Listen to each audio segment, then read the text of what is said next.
su especialidad de oftalmología en la Fundación Universitaria San Martín de Barranquilla, Colombia. Ha realizado un fellowship en cirugía plástica y oncología ocular en la Fundación Oftalmológica de Santander Foscal, Bucaramanga, Colombia, y también un fellowship en cirugía de órbita en el Centro Oftalmológico Moreiras en Santiago de Compostela. Además, es directora de la Unidad de Superficie Ocular en la Clínica Oftalmológica del Caribe, Barranquilla, Colombia. Doctora, muchas gracias por su participación y por contribuir en la formación de nosotros, los médicos residentes de aquí. La dejo a cargo de la ponencia. Recording in progress.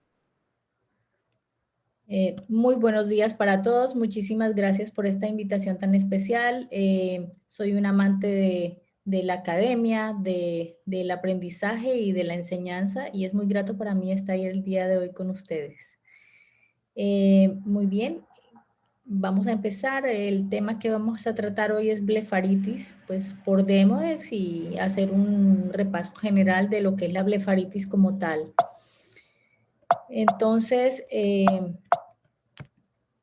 sabemos que más o menos el 64% de la población mundial ha tenido contacto en algún momento de su vida con el ácaro o parásito Demodex folliculorum, y un alto porcentaje de esta población ha presentado también en algún momento un episodio mínimo, un episodio de blefaritis aguda o crónica. De aquí vemos la importancia que tiene tanto este ácaro como esta patología en las enfermedades oculares, y por lo que tenemos que prestarle atención y tener mucho cuidado a la hora de tratarlo. Siempre ha existido la controversia de si el Demodex es un saprófito, es decir, que hace parte de la flora normal de nuestros párpados, o si es un patógeno. Y pues puedo decirles que hace las dos cosas. Hay portadores sanos a los que se les toman muestras y encontramos el Demodex, pero este Demodex en un portador sano simplemente no se replica y se encuentra sin generar ningún daño a nivel de los bordes palpebrales. Pero cuando se multiplican de forma descontrolada, cuando se multiplica de forma descontrolada, produciendo más o menos 12 huevos cada 24 horas y haciendo tantos residuos en la superficie, es cuando se convierte en un patógeno que genera la blefaritis. Entonces, para indicar si este ácaro está comportándose como saprófito o patógeno, simplemente hacemos un análisis del índice de parasitación. El índice de parasitación es el que nos dice que dependiendo del número de ácaros, el paciente está frente a una enfermedad o no. En este caso, lo que nosotros hacemos es, la fórmula general dice que se toma el número de ácaros en general y se divide por el número de pestañas que se retiran. Antiguamente o a nivel de la literatura se describe el retiro de más o menos 2 pestañas por cada párpado. Estamos hablando de 8 pestañas en total. Se sumaba el número de ácaros y se dividía por 8, que era el número de pestañas, y si el índice era mayor de 0.5 era un índice de parasitación positiva. Sin embargo, hoy en día hemos simplificado las cosas y tomando una sola pestaña, si encontramos un racimo de más o menos 4 o 5 ácaros, damos como índice de parasitación positivo sin necesidad de depilar más pestañas en nuestro paciente. Este es un parásito aracniforme de la familia Demococcidae, que tiene 4 patas con unas garras de anclaje en cada una de ellas, un opistosoma o boca y un toracoabdomen. Aquí vemos el macho es un poco más pequeño que la hembra. Generalmente, como les decía, producen 12 huevos cada 24 horas y tienen un ciclo de vida aproximado de 21 días. Los adultos salen a la superficie para copular y posteriormente se introducen en el folículo piloso, donde la hembra grávida deposita sus huevos, luego vuelve a salir a la superficie y muere. Entonces, lo que nosotros vemos en la base de las pestañas son todos estos ácaros muertos y todos los detritos y residuos que ellos producen. Esto, como viene de la base de las pestañas, en algunos casos empieza a envolverlas y es lo que conocemos clínicamente como depósitos en bocamanga. ¿Cómo nos contaminamos de Demodex? Pues este ácaro es termorresistente, resiste calor, frío, medio ambiente, puede durar muchos días vivo y viable en el ambiente, incluso en los fómites, como cualquier objeto que tocamos, es así como compararlo con el coronavirus, ya que pues puede actuar estando en superficies por un tiempo prolongado. Entonces, el contacto directo pues es una forma frecuente de contaminación. Los animales como perros, pájaros y gatos lo pueden portar. El del perro se llama el Demodex canis. Cuando las mujeres comparten maquillaje, en los residuos quedan los ácaros que pueden ser contaminantes, y los pacientes usuarios de lentes de contacto, sobre todo por falta de higiene en las manos a la hora de manipular los lentes. Sin embargo, pues también en las sábanas, toallas de cara, almohadas, fundas y cualquier superficie que nosotros toquemos y luego llevemos la mano al ojo, podemos fácilmente contaminarnos. Clínicamente, pues tiene varias formas de presentación. De pronto son pacientes que tienen orzuelos a repetición, borde de párpado congestivo, ojo seco evaporativo, y pues lo más clásico es ver la descamación. A veces la descamación puede ser plana, comprometiendo solo la piel, otras veces presenta los cilindros, en algunos casos no es tan evidente la caspa, pero un signo patognomónico de la presencia del Demodex es los depósitos en bocamanga, que es un cilindro seróseo que envuelve la pestaña desde su raíz. Y casi siempre cuando tomamos muestras de estas pestañas encontramos que ese cilindro alberga una gran cantidad de ácaros. El Demodex no solamente actúa per se como patógeno, sino que es vehículo de otros microorganismos, como son las bacterias como el Staphylococcus aureus y los otros hongos como el Ptyrosporum ovale, entre algunos. Entonces, nos damos cuenta que no solamente es por erradicar el Demodex, sino por erradicar los otros microorganismos que también son causantes de enfermedades a nivel del borde de las pestañas. Como les decía, pues generalmente el paciente se queja de rasquiña en el borde de los párpados, de escamación en el borde de los párpados. Si vertimos un poquito nos damos cuenta que los opérculos de las glándulas de Meibomian en muchos casos están obstruidos o atrofiados. Hay telangiectasias. Esto acompaña a otras enfermedades como por ejemplo una rosácea ocular o una disfunción de glándulas de Meibomio. Y son pacientes en los que realmente se ve comprometida su calidad de vida por este tipo de manifestaciones a nivel de sus pestañas. Otro dato importante pues es que desde luego al estar alteradas las glándulas de Meibomio, la secreción de grasa de nuestra lágrima se afecta, y estos pacientes debutan con un ojo seco evaporativo, que muchas veces se puede pasar por alto, y es incluso el que más síntomas da en algunos casos. A veces no son tanto las molestias en las pestañas, sino lo que deriva de ellas, como en este caso un ojo seco evaporativo. En el consultorio lo que hacemos es que miramos la base de las pestañas, ubicamos aquella que tenga el depósito pues un poco más completo, depósito en bocamanga más completo, y tomamos esa pestaña. La llevamos directamente al microscopio, se coloca la pestaña en un portaobjeto, no se cubre, no se le aplica ningún tipo de sustancia, y simplemente vemos directamente en el microscopio la presencia de los Demodex. Empezamos a aumentar el zoom y vamos viendo cómo ellos pues usualmente son vigorosos, se comportan vigorosos porque están sacados de su zona de confort.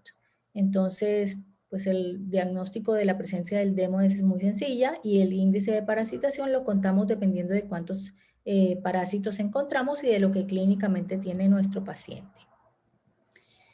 En la Clínica Oftalmológica del Caribe hemos desarrollado un protocolo de manejo de este tipo de patologías, teniendo en cuenta que habíamos hecho un estudio donde la incidencia era bastante alta en nuestra población y era multiconsultante, recurrente, refractario el tratamiento, y hasta ese momento a muchos pacientes se les decía que la blefaritis no se curaba, solo se controlaba. Entonces eran pacientes que vivían como en multiconsulta y siempre considerando que esto les estaba comprometiendo su calidad de vida.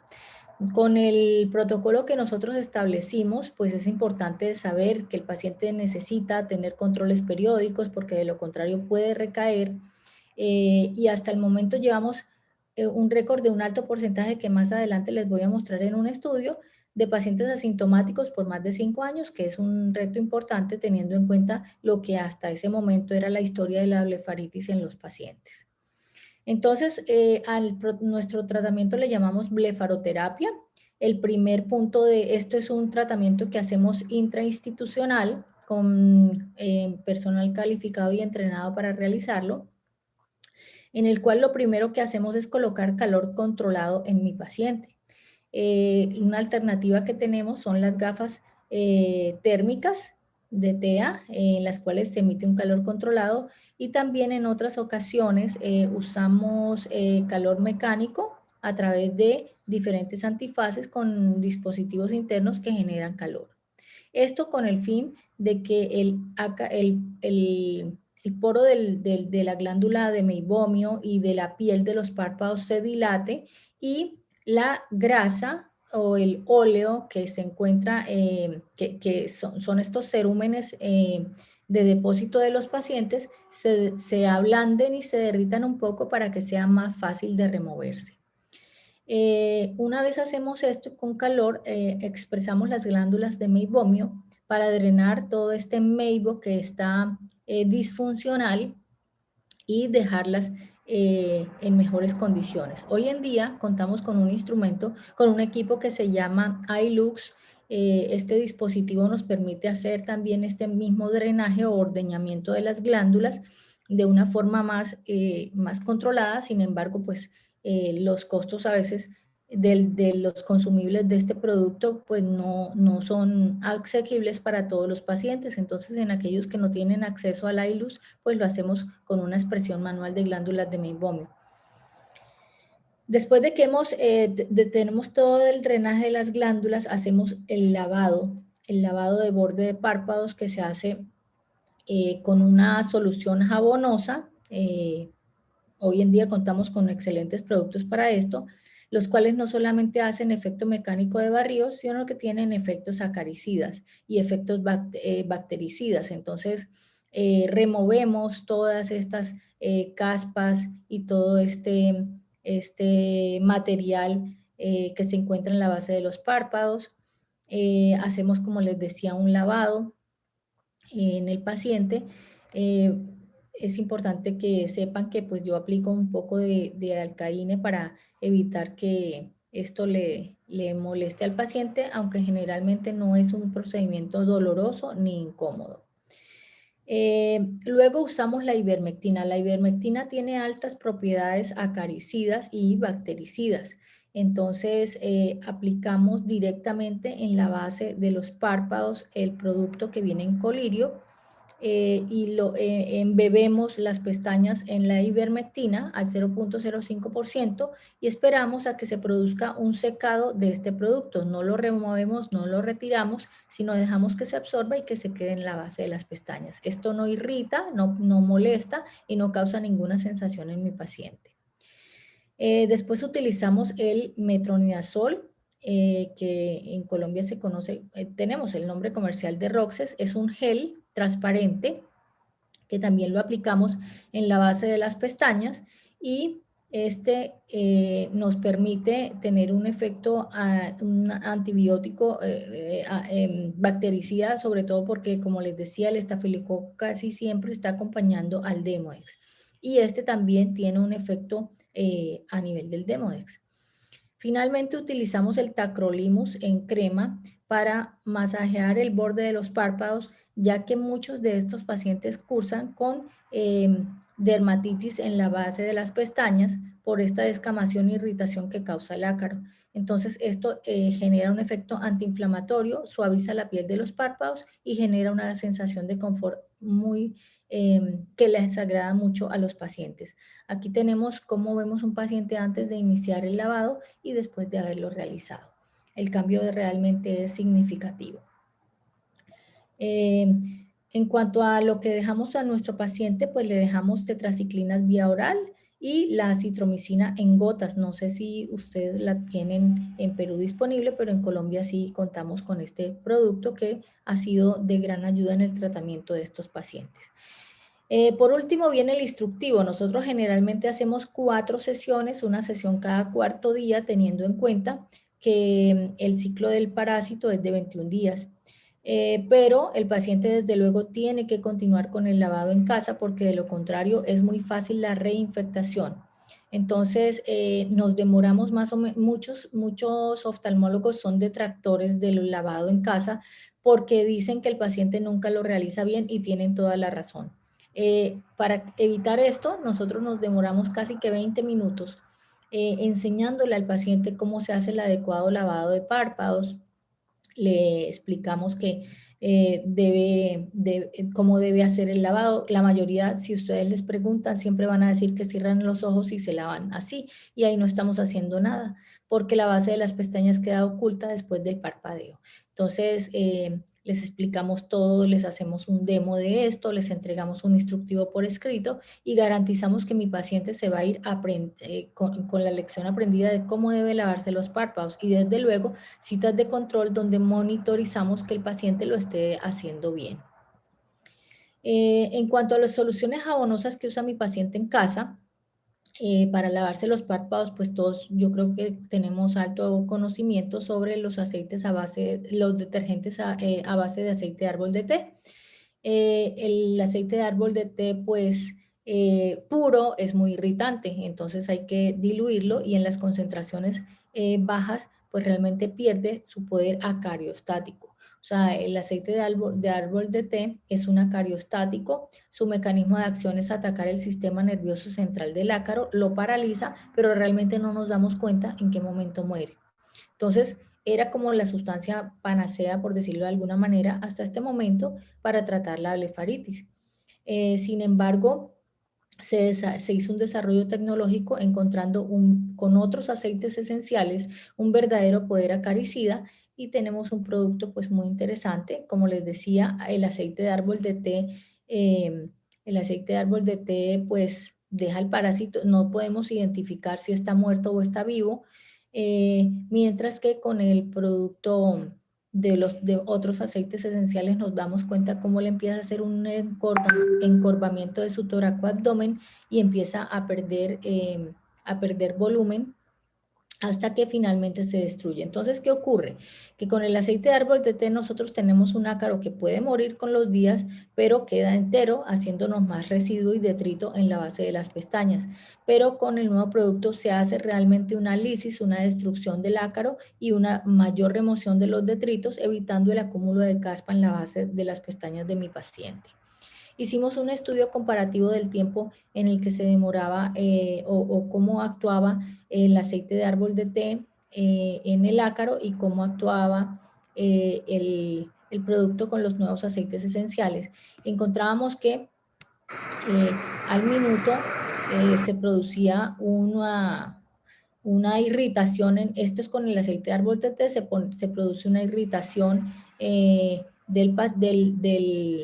ácaro que lo hace hacer movimientos vigorosos. Posteriormente tenemos el inicio del encurvamiento, que es un signo post-premortem del ácaro, en donde empieza su toracoabdomen a doblarse o a disminuirse, y esto empieza a hacer la angulación mayor, en donde ya el ácaro ha perdido casi que por completo todo su vigor y su motricidad, aunque lucha para continuar con esto. Y finalmente pues se queda quietecito hasta que ya no se mueve, pero no podemos identificar realmente la hora de la muerte. Todo esto dura aproximadamente 9 horas. Esto es un seguimiento de 9 horas.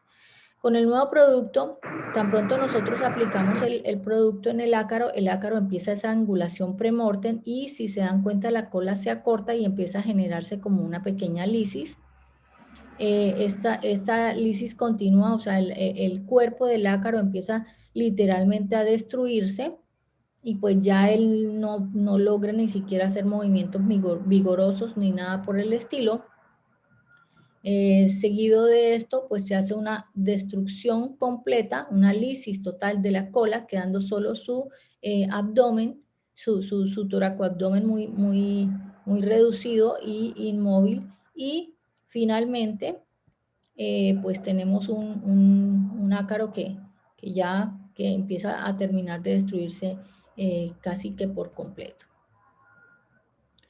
Entonces, después de que nosotros hemos logrado esta erradicación real del ácaro, pues tenemos que tener cuidados en casa para evitar la reinfectación, como les decía. Los pacientes cuando salen del consultorio, después de hacer este tipo de terapias, les indicamos que deben lavar su ropa de cama. Yo les digo que preferiblemente con agua caliente. No olvidar el gel antibacterial de rutina en sus manos, uñas cortas, si son personas que manipulan sus ojos, como por ejemplo los que usan lentes de contacto. El maquillaje, si son mujeres, les digo que deben cambiar absolutamente todo lo que tienen. Un enemigo grandísimo que yo tengo son las pestañas protésicas en las mujeres, porque esto es realmente un gran acumulador de ácaros y de otros microorganismos. En los hombres pido que se afeiten la barba porque allí también se acumula el demodex, principalmente el brevis, pero también es bastante patógeno para el borde palpebral. Como les decía, pues estos pacientes tienen que estar en controles periódicos. Si abandonamos un paciente como este, la reinfectación puede ser fácil. Entonces, si están en controles periódicos, medimos sus índices de parasitación. En caso de presentar algún ácaro, algún huevo o alguna larva, pues hacemos una terapia de refuerzo. Y recordarles que deben continuar con los lavados en casa. Generalmente el lavado del primer mes es diario para que con esto nosotros logremos que algún huevo, larva o ninfa que haya quedado pues se destruya completamente. Posteriormente, si el paciente continúa limpio en los controles, ya espaciamos la aplicación de los lavados a 3 veces a la semana. Si continúa limpio, 1 vez a la semana. Y es esto como lo que regularmente dejamos, un solo lavado semanal y controles cada 6 meses con pacientes asintomáticos y tranquilos. En el estudio que nosotros hicimos del 2010 al 2020 tuvimos 2.700 pacientes con una recurrencia de blefaritis que fue del 37% después del primer año de la terapia, 55% después de 5 años y 45% de los pacientes no tuvieron recurrencia después de 5 años de seguimiento, que eso es algo bastante satisfactorio teniendo en cuenta que las cifras de antes eran 0%, porque siempre había recurrencia en menos de los 3-4 meses de tratamiento. ¿Qué reacciones adversas presentaron los pacientes? Presentaban un poquito de ardor, ojo rojo e irritación, pero no hubo ninguna reacción adversa severa o que permitiera que el paciente abandonara la terapia. Un dato muy importante pues es que el 80% de los pacientes tenían una mejoría de los síntomas después de la terapia y que el índice de parasitación definitivamente disminuyó en este alto porcentaje de pacientes. Así que es un dato bastante significativo que nos hace pensar que lo prolijo de la terapia que estamos realizando. Entonces, como les decía, pues podemos decir que en todos los pacientes diagnosticados con blefaritis crónica es muy importante identificar si hay demodes o no, porque el demodes es como el director de la orquesta de la blefaritis, o sea, cuando tenemos estafilococo o solamente pityrosporum ovale o estafilococo, pues no hay tantos síntomas como cuando se manifiesta el demodes. Entonces sí es importante que lo tengamos presente a la hora de hacer nuestro diagnóstico de blefaritis. Hasta ahora pues no hay un tratamiento estandarizado que garantice la erradicación al 100% de los microorganismos, sin embargo vamos por muy buen camino y con lo que estamos haciendo yo pienso que estamos acercándonos a que esto ocurra. Definitivamente sí disminuye la recurrencia de la enfermedad si nosotros hacemos este tipo de intervenciones estandarizadas. Sí soy amiga y sí soy patrocinadora del lavado en casa para el tratamiento de la blefaritis y pues que definitivamente con estas nuevas tecnologías tenemos una posibilidad de decirle al paciente sí, va a dejar de tener síntomas y puede curarse de la enfermedad siguiendo con todas las recomendaciones que nosotros les damos. Bueno, eso era todo por hoy. Muchas gracias. Quedo atenta a cualquier pregunta que tengan. Doctora, muchísimas gracias por su presentación. En realidad ha sido una presentación muy didáctica. Los videos han estado muy interesantes. El doctor Barriga es nuestro coordinador del curso. No sé si tiene un comentario. Pues nada, primero felicitar a la doctora, es un trabajo muy interesante el que viene haciendo. Nosotros acá en el Perú tenemos mucho de MODEX también. Hemos tratado de estandarizar un tratamiento cuando no teníamos todavía los preparados en shampoo para limpieza. Llegamos a usar óxido amarillo de mercurio como una opción de tratamiento que lo hacíamos en el mismo hospital porque no podíamos dárselo al paciente por lo tóxico que era. Nuestra terapia ha evolucionado en ese sentido. Ahora dependemos mucho de los preparados, pero no hacemos la terapia como lo están haciendo ustedes y me ha parecido muy interesante. Ese 20% de efecto, de complicaciones que reporta en su trabajo, doctora, ¿se debe a alguna parte de la terapia en particular o está generalizado? Porque yo veo que posiblemente la parte más crítica de la terapia que ha presentado es el momento en que debe aplicarse la solución o las cremas con el hisopo. ¿Ustedes han podido identificar el momento en el que se produce la complicación? ¿Cuál es la complicación o qué parte de la terapia produce la complicación? El lavado, el El lavado. lavado, ¿no? Bueno, o sea, lo que ocurre es que muchos pacientes cursan con otras enfermedades dermatológicas asociadas, como De acuerdo. como por ejemplo el acné rosácea o Claro. dermatitis atópica, y entonces este tipo de pacientes son bastante sensibles a las soluciones detergentes. Entonces, en este tipo de pacientes, pues se da irritación, se da ojo rojo y un poquito de ardor. Entonces, usualmente lo que nosotros hacemos en este tipo de pacientes es que reemplazamos la solución jabonosa. Aquí contamos con una solución tipo gel que se llama Blefagel del laboratorio Ustea. No sé si lo tengan ustedes No, de pantalla disponible. Y entonces esta solución pues no es más como un gel, pero no tiene detergentes. Al no tener detergentes no es tan irritante, pero no limpia tan bien como nos limpia un detergente. de Entonces, acuerdo. ahí es donde viene como De acuerdo. ¿Y la- han tenido alguna experiencia con ivermectina, pero sistémica? ¿Solamente la bueno, usan tópica? se me olvidó explicarles, sí, gracias por su aporte. Es cierto, no solamente, pues ahí mostré la terapia en ojos, pero a estos pacientes se les da una dosis única de ivermectina de 1 gota por kilo de peso De acuerdo. Ujú. dentro de la terapia. Una sola dosis manejo Una yo. sola dosis. Sí, manejo una Ya. dosis, yo manejo una sola dosis de 1 gota por kilo de peso. Generalmente lo hago en la segunda terapia. Son 4, en la segunda hacemos esta dosis vía oral. Sí. Acá también y sí, a través de la doctora Alzamora, que seguramente nos está acompañando, ella podría corroborar lo que le voy a decir. Se pudo demostrar con algunos trabajos que tenemos muchos niños vectores de este parásito que no hacen síntomas propiamente, no se quejan, pero cuando uno los examina tienen características de blefaritis que probablemente sean contagiables, ¿no? Porque estos niños están con sus padres, con la gente que los atiende y esta gente pues está en contacto con ellos y pueden contagiarse. ¿Tienen algún manejo especial con niños ustedes para este problema? Sí, la población infantil ha aumentado muchísimo, pues como ahora contamos con el servicio completo, es más fácil que remitan esta clase de pacientes y sí ha aumentado mucho la población infantil sintomática con chalación a repetición, con orzuelos a repetición, incluso con bordes de párpado irritados, pero lo que hemos encontrado es que casi nunca, o sea, el Demodex no se encuentra tanto con el índice de parasitación positivo, sino que son más atacados por estafilococo y estreptococo.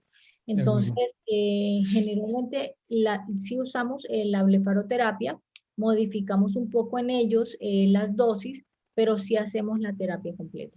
Y también utilizamos en los niños un dispositivo de calor controlado con masaje que se llama Thermoflow, en el cual esto permite que las glándulas de meibomio empiecen como a volver a funcionar y a secretar su meibo de una forma más normal en los niños.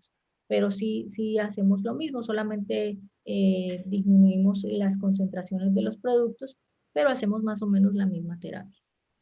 Con este conocimiento que están construyendo, doctora, ¿han ustedes optado ya por hacer a todos sus pacientes con blefaritis crónica el examen protocolar de pestañas como una cosa que siempre ocurre, o solamente seleccionan a los pacientes para el estudio de pestañas?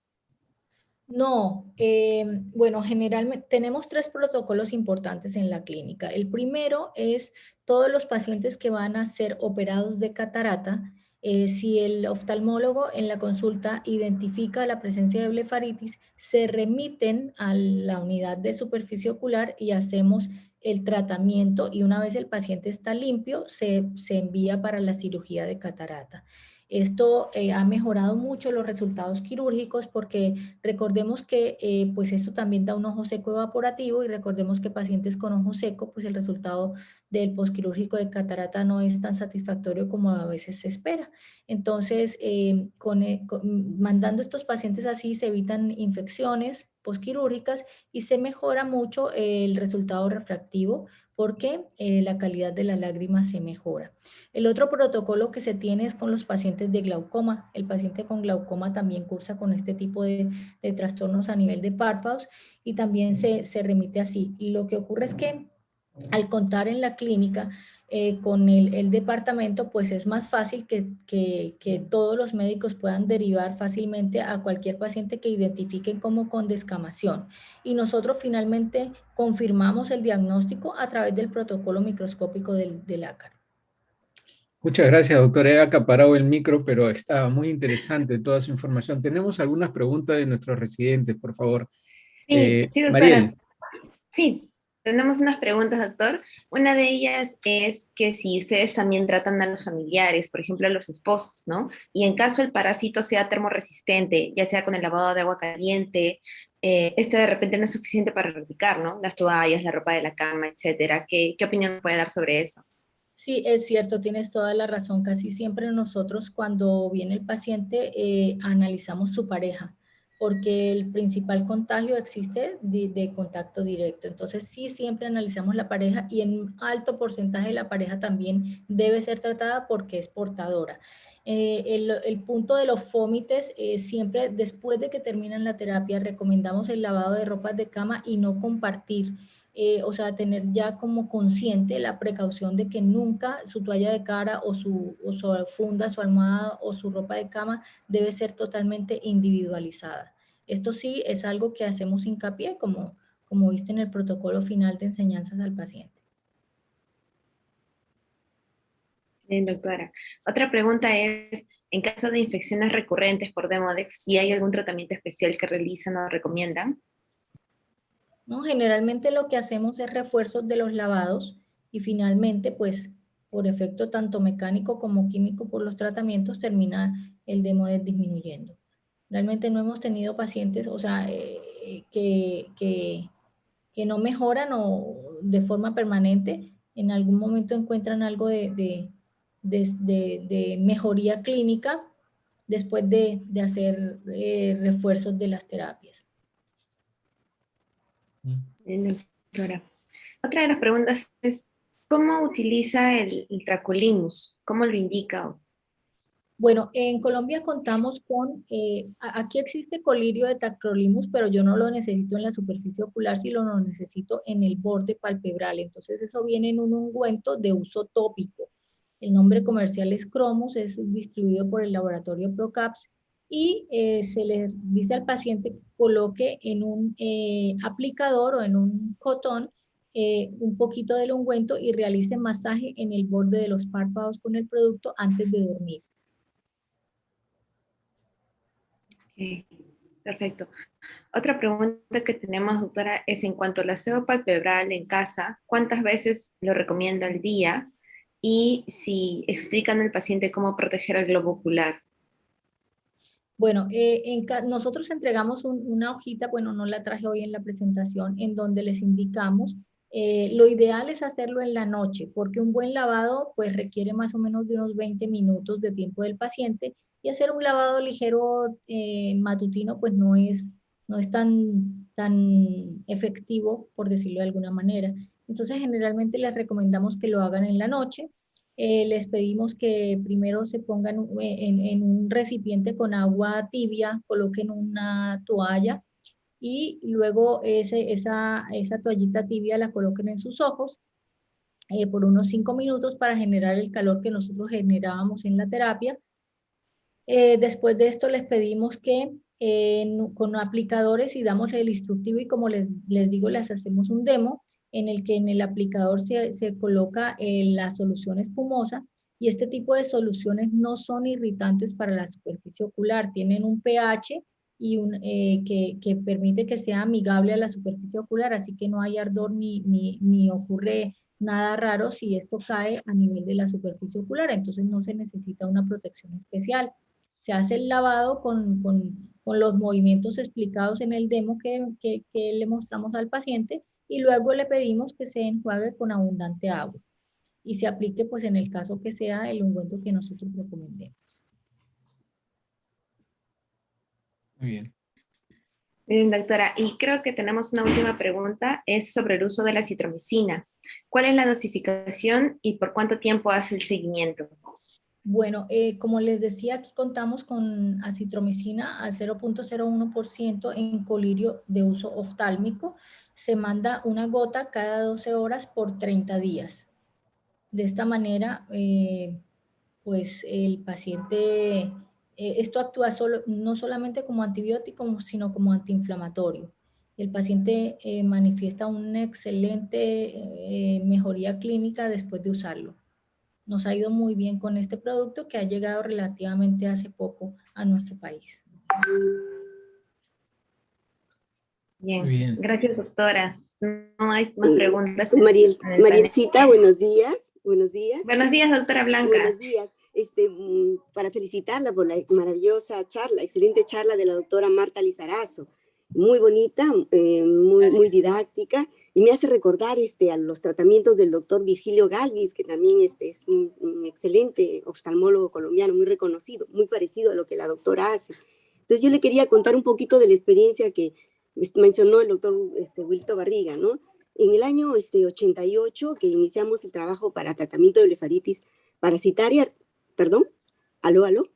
Sí, no sé si me escuchamos, Blanquita. Y ya, le refería que en aquella época, antes del 88, o sea, en nuestro hospital, siendo un hospital grande, emblemático y todo, sin embargo, en el servicio de microbiología, no se hacía estos estudios microbiológicos. Entonces, desde la época en que yo era residente, o sea, el año 84, teníamos felizmente al biólogo, ¿no? Daniel Takayama, excelente biólogo del Instituto Nacional de Oftalmología, que en ese momento se llamaba Santo Toribio Mogrovejo, el hospital, pero él particularmente tenía su laboratorio y él hasta a veces de cortesía a los pacientes que no tenían medios económicos les hacía el estudio completo, o sea, no solamente de la pestaña, sino todo, gran, yensa, para todo, hasta para amebas, para todo. Muy bueno, de buen corazón.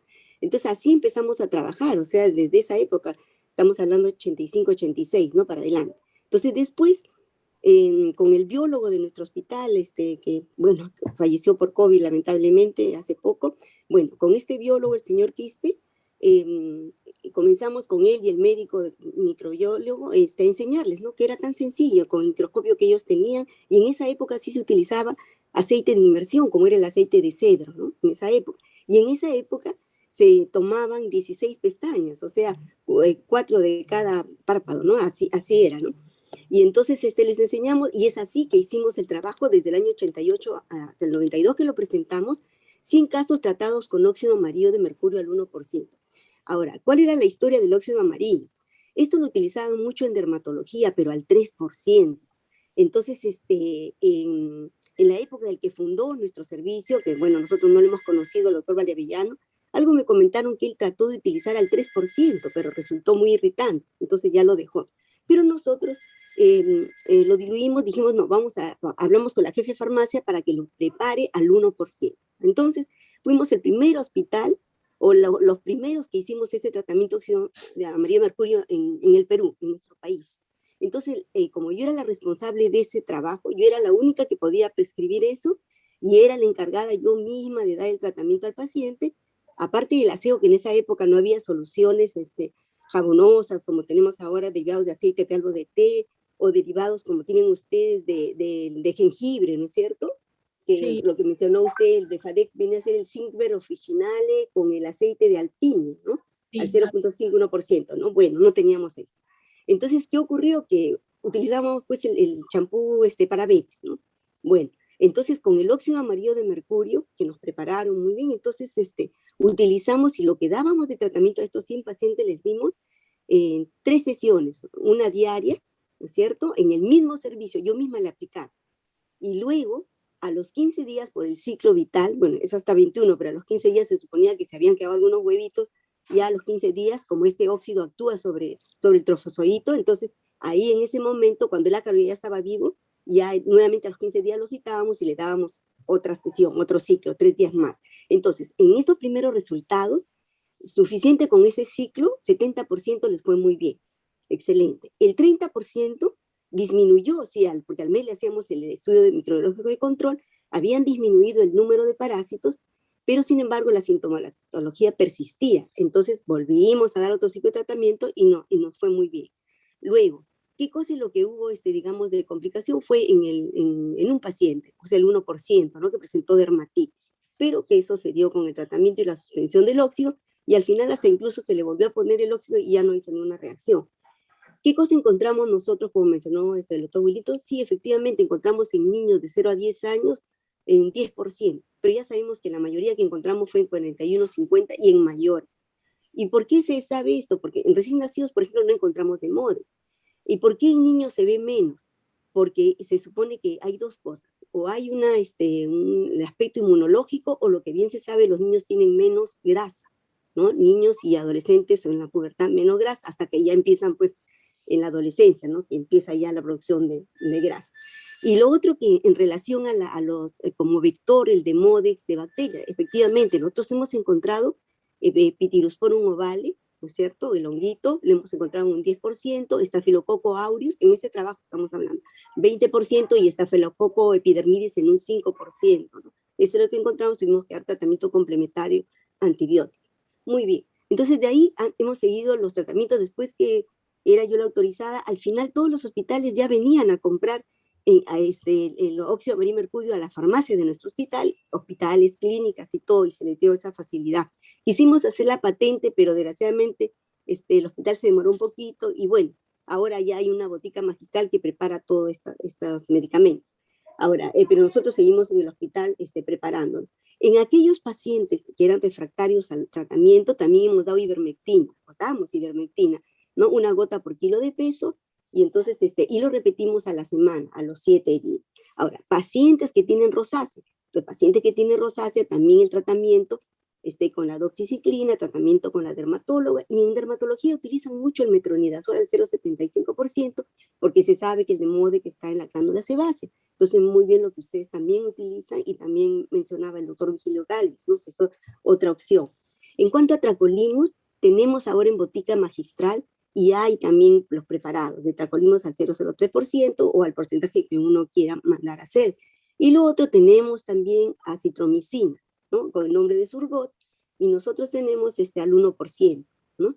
Entonces, esta gama, esta variedad también la tenemos. Ahora es importante motivar a todos a hacer estudios de prevalencia. El doctor Virgilio Galvis presentó en el 2010, 2011 fue que publicó. Entonces él encontró en pacientes que van al servicio de oftalmología, a su clínica. Entonces, en general, no necesariamente por blefaritis, sino en general, hicieron el estudio y vieron que la prevalencia era del 42.6 aproximadamente. Entonces, encontraron mayor prevalencia en aquellos pacientes que tienen blefaritis. Nosotros también hemos encontrado, en ese primer trabajo, encontramos que los pacientes que tienen blefaritis tenían mayor cantidad de ácaros. Ellos también. Y entonces, ¿qué cosa es importante? Que en aquellos pacientes que aún no teniendo sintomatología, pero veamos nosotros los detritus o los manguitos serios, ¿no? Que ustedes le dicen bocamanga, nosotros decimos pues los manguitos serios o cilindros. Entonces, en esos vamos a encontrar más, por ejemplo, todo ha variado, ¿no? Ya, por ejemplo, el doctor Virgilio Galvis también hablaba, ¿no? De que solamente es suficiente con una pestaña de cada párpado, 4 pestañas, pero eso sí, viendo que sea la zona donde está el manguito serio, ¿no? Que ese era lo ideal, o ese signo descamativo, ¿no? Que es importante. Y bueno, y finalmente se abre pues para seguir haciendo los trabajos de investigación, porque hay trabajos en Turquía, ¿no? Que han hecho un estudio grande, más o menos de 170 pacientes, digamos que tenían unos 300 y pico que tenían blefaritis, otros no, y ellos no encontraron significancia, pero hay otros estudios en Inglaterra, en España, que sí han encontrado significancia, pero por ejemplo no mencionan qué número de pestañas utilizaron, cuánto, ¿no? Pero todo esto es importante, ¿no? Y recordar eso, ¿no? Y como bien dijeron, para pacientes que van a ser operados de catarata, glaucoma, lo que sea, tener cuidado, ¿no? Porque pueden ser vectores de bacterias. Bueno, y seguiremos haciendo, pues, entre todos estos estudios, ¿no? Y nuevamente, doctorita, muchísimas gracias por